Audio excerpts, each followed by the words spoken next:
मुसलमानों पर तशद्दुद का सिलसिला जारी है। पाकिस्तान समेत दीगर इस्लामी ममालिक ने बर्मा हुकूमत पर दबाव डालने का मुतालबा किया है। अक़वाम मुत्तहिदा ने भी बर्मा को खित्ते में अदम इस्तेहकाम पैदा होने पर खबरदार कर दिया है। शदीद आलमी दबाव पर म्यांमार की सरबराह आंग सान सूची ने अपनी खामोशी तोड़ते हुए रोहिंग्या मुसलमानों की नस्ल कुशी के वाक़यात को झूठ करार दे दिया।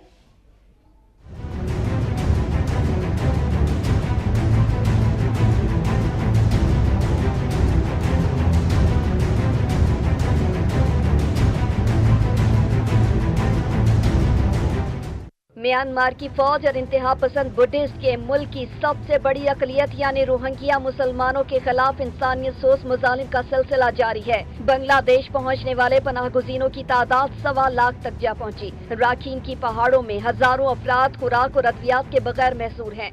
शदीद आलमी दबाव पर म्यांमार की रहनुमा आंग सान सूची ने अपनी खामोशी तोड़ते हुए रोहिंग्या मुसलमानों की नस्ल कुशी के वाकयात को झूठ करार दे दिया। अक़वाम मुत्तहिदा की सेक्रेटरी जनरल ने मुजालिम का सिलसिला रोकने का मुतालबा किया है। उधर भारत की मोदी सरकार ने मुहाजिरीन को मुल्क बदर करने की धमकी दे दी।